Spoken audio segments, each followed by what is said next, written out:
जय हिंद साथियों, आपके सामने पुनः सम्मुख हूं आपके अपने चैनल अवध कोचिंग क्लासेस में संविधान के अगले भाग 19 को लेकर।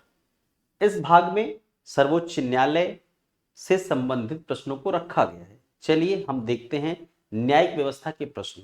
ओके, पहला प्रश्न, प्रथम स्पीकर पहले लोकसभा अध्यक्ष जिनके खिलाफ लोकसभा में अविश्वास प्रस्ताव लाया गया था वो कौन थे? तो वो हैं बलराम झाकड़। नहीं, बलराम झाकड़ सबसे लंबे समय तक अध्यक्ष रहे हैं। जीवी मावलंकर ये पहले अध्यक्ष हैं। सरदार हुकुम सिंह, इनका भी कोई लेन देन नहीं इससे। कि अगला प्रश्न क्या कहता है, भारत सरकार का प्रथम विधि अधिकारी कौन था? भारत सरकार का प्रथम विधि अधिकारी, जो भारत सरकार का जो कानून मंत्रालय कानून अधिकारी है, वो पहला कौन होता है? तो वो होता है आपका भारत का महान्यायवादी, attorney general of India. Bharat का महान्यायवादी ये भारत सरकार का वकील होता है। ओके, किस आर्टिकल में है ये अगले प्रश्न में देखते हैं हम। देखिए अगला प्रश्न यहाँ पे कह रहा है भारत के अटॉर्नी जनरल महान्यायवादी की नियुक्ति कौन करता है? तो यह सिर्फ राष्ट्रपति के द्वारा होता है। राष्ट्रपति इसे नियुक्त करते हैं। किस आर्टिकल में है अभी आपके समक्ष ये आ जाएगा। ओके, चलिए देखते हैं यहाँ पे किस आर्टिकल में है। निम्नलिखित में वह व्यक्ति कौन है जो संसद सदस्य नहीं होता है लेकिन जिसे संसद को संबोधित करने का अधिकार प्राप्त है? वह कोई और नहीं है, भारत का अटॉर्नी जनरल है, यानी कि महान्यायवादी है। Attorney general of India Bharat का महान्यायवादी है। यह संसद के किसी भी सदन में बैठ सकता है, किसी भी मुद्दे पर बहस कर सकता है, बोल सकता है, बात रख सकता है, अपनी सरकार का पक्ष रख सकता है, लेकिन वोट डालने का अधिकार इसको नहीं प्राप्त है। ओके, चलिए अगले प्रश्न की ओर देखते हैं। अगला प्रश्न क्या कहता है, भारत का महान्यायवादी कब तक पद धारण करता है? भारत का महान्यायवादी पद वैसे देखा जाए तो ये मत समझिएगा सरकार 5 साल की तो 5 साल कार्यकाल इनका, नहीं, ऐसा नहीं है। यह राष्ट्रपति के प्रसाद पर्यंत कार्य करते हैं। प्रधानमंत्री महोदय ने कुछ भी बताया, प्रधानमंत्री मंत्रिमंडल की सिफारिश पर राष्ट्रपति इन्हें पद त्याग करने पर मजबूर कर सकते हैं, पद त्याग इनसे करवा सकते हैं। ये राष्ट्रपति के अधीन काम करते हैं। वैसे देखा जाए तो मोस्टली जो और लोग बने हैं वो 5 साल के लिए हैं। किताबों में आपको 5 साल मिलेगा, लेकिन ये 5 साल सही नहीं है। ये राष्ट्रपति के प्रसाद पर्यंत कार्य करते हैं। किसी भी महान्यायवादी को देखेंगे तो 5 साल कार्यकाल उनका नहीं है। अगर आप उठाकर देखें तो कांग्रेस सरकार में ई वाहनवती हुआ करते थे, इनका भी नहीं। पहले जो महान्यायवादी MC शीतलवात हैं वो भी नहीं है। 5 साल कार्यकाल किसी का पूरा नहीं रहा है। ओके, चलिए आगे देखते हैं यहाँ पे। अगला प्रश्न कह रहा है भारत के महान्यायवादी के विषय में निम्नलिखित कथनों पर विचार करिए, कौन सा विचार इसमें सही है? अगर देखें, वह भारत के राष्ट्रपति द्वारा नियुक्त किया जाता है, सही है। उसमें वही योग्यता होनी चाहिए जो सर्वोच्च न्यायालय के न्यायाधीश के अंदर है, बिल्कुल सही है। उसे संसद के किसी भी एक सदन का सदस्य होना चाहिए, नहीं। संसद द्वारा महाभियोग लगाकर उसे हटाया जा सकता है, बिल्कुल नहीं। भाई अगर हम बात करें तो सिर्फ 1 और 2 सही है। 1 और 2 कहां है? 1 और 2 सही है, बाकी कोई सही नहीं है। आगे बढ़ते हैं। एक गैर सदस्य के रूप में संसद के किसी एक सदन की कार्यवाही में भाग ले सकता है, कौन? वो है कोई और नहीं, महान्यायवादी। मैंने आपको बताया कि महान्यायवादी संसद के किसी भी सत्र में भाग ले सकता है, किसी भी बैठक में भाग ले सकता है। वो लोकसभा में भी ले सकता है, राज्यसभा में ले सकता है, ठीक है। अपनी बात को रख सकता है, सरकार की बात को रख सकता है। वोट डालने का अधिकार उसको नहीं है, बहस करने बोलने का अधिकार उसे प्राप्त है। भारत का नियंत्रक एवं महालेखा परीक्षक कैग CAG किसके लिए मुख्य लेखागार तथा लेखा परीक्षक के रूप में काम करता है?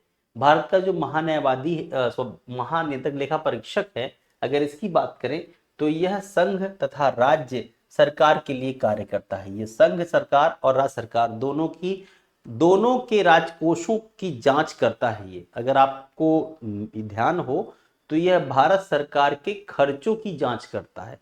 आपने भी देखा था बहुत स्लाइड, यानी कि 14 नंबर की जो भाग है उस भाग में एक प्रश्न आया था कि महानियंत्रण लेखा परीक्षक यानी कि जो भारत की संचित निधि किसके अधीन होती है, किसके नियंत्रण में होती है? तो महानियंत्रक लेखा परीक्षक के अधीन में होती है। आपको यह बात की पुष्टि यहाँ पे तब मिलेगी कि जब यह 6 वर्ष का कार्यकाल होता है इनका, यह अपने कार्यकाल के दौरान जो सरकार द्वारा खर्च किए गए धन संपदा होती है उसका लेखा जोखा करते हैं और वह राष्ट्रपति महोदय को सौंपते हैं। ओके, यह सरकार के यानी राज्य सरकार और केंद्र सरकार दोनों पर नियंत्रण बना के रखते हैं। अगले प्रश्न की ओर बढ़ते हैं। भारत के नियंत्रक तथा महालेखा परीक्षक की नियुक्ति कौन करता है? राष्ट्रपति महोदय करते हैं।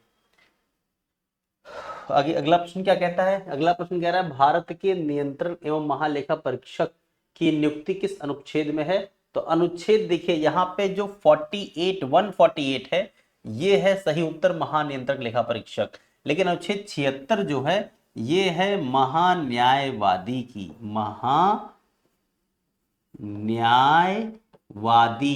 ये ध्यान रखिएगा, मैंने आपसे कहा था ना आगे आर्टिकल मिलेगा तो हम उस पर चर्चा करेंगे। तो महान्यायवादी यहाँ पे हो गया। आर्टिकल 63 क्या है? आर्टिकल 63 उपराष्ट्रपति है। ये क्या है? उपराष्ट्रपति है।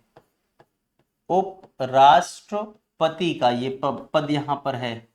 और यहां पे देखिए अनुच्छेद 280 ये क्या है? ये वित्त विधेयक है, विधेयक।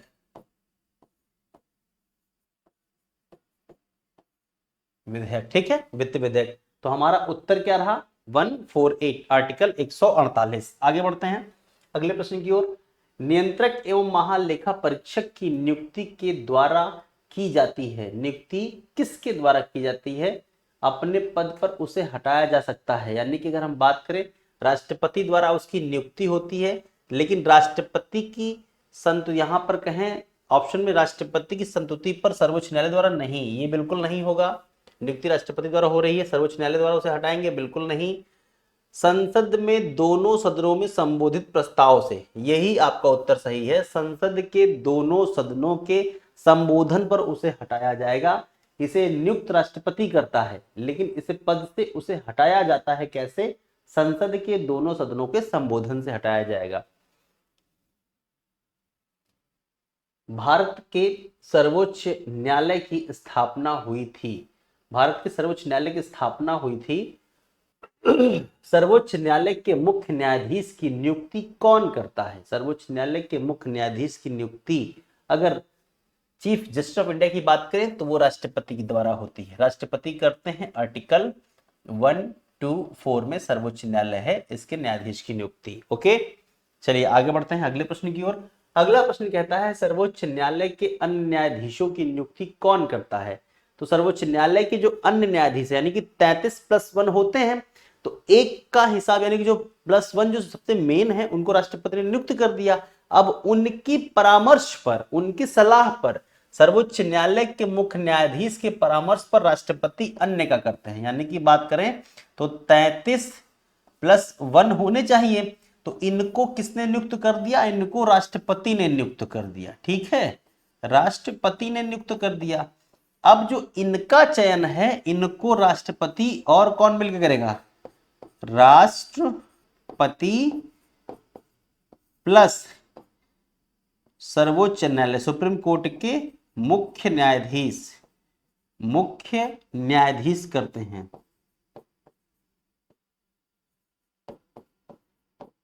ठीक, मुख्य न्यायाधीश मिल करके दोनों लोग, इनकी सलाह पर ये होता है। कोई दिक्कत, कोई डाउट तो कमेंट्स जरूर करें। चलिए अगले प्रश्न की ओर बढ़ते हैं। अगला प्रश्न क्या कहता है?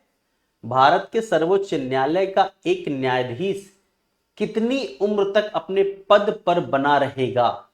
65 वर्ष तक अपने वो उम्र के 65 वर्ष तक पद पर बना रहेगा। 5 वर्ष कहें या 65 वर्ष, जो पहले हो जाता है उसमें हम उसके पद को देखते हैं। अगर हम बात करते हैं उच्चतम न्यायालय के न्यायाधीशों की सेवानिवृत्ति की आयु कितनी है? उच्चतम न्यायालय यानी सर्वोच्च न्यायालय की बात करते हैं तो 65 वर्ष ही है पदों से मुक्त होने की उनकी आयु। सेवानिवृत्ति के पश्चात सर्वोच्च न्यायालय के न्यायाधीश वकालत कर सकते हैं? नहीं, सर्वोच्च न्यायालय तथा उच्च न्यायालय कहीं भी नहीं, किसी भी न्यायालय में नहीं, वो प्रैक्टिस नहीं करेंगे, वकालत नहीं करेंगे। देखिए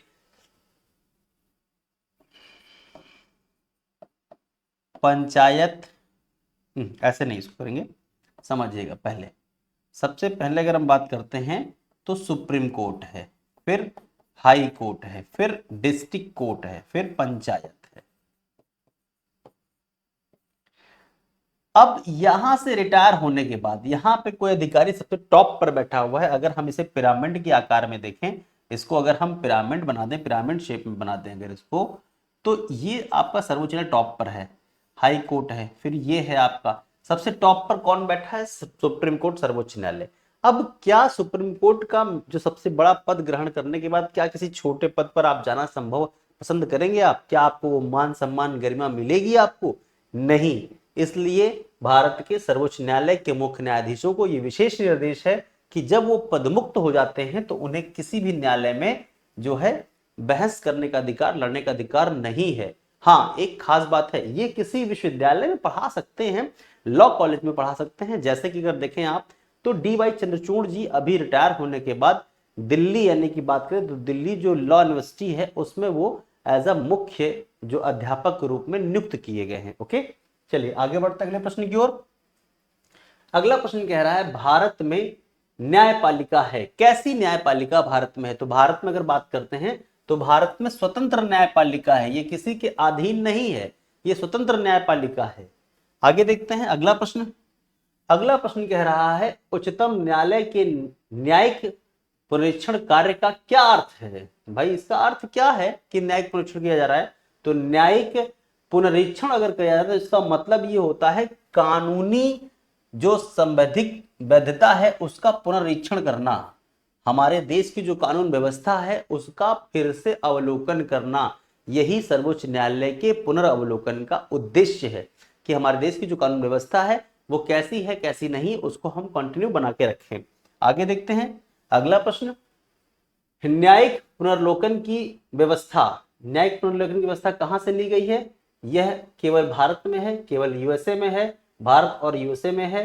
केवल यूएसए में नहीं भाई, भारत और यूएसए दोनों में है। हमने कहां से लिया है? यूएसए से लिया है। तो न्यायिक हमारे यहां भी है और अमेरिका में भी है। आई होप आपको यह सत्र यानी यह सेशन भी समझ में आया होगा। अब पॉलिटी का एकमात्र और क्लास बची हुई है दोस्तों, फिर पॉलिटी आपकी समाप्त हो जाएगी। उसके बाद फिर हम अन्य विषय की ओर बढ़ेंगे। तब तक के लिए जय हिंद साथियों।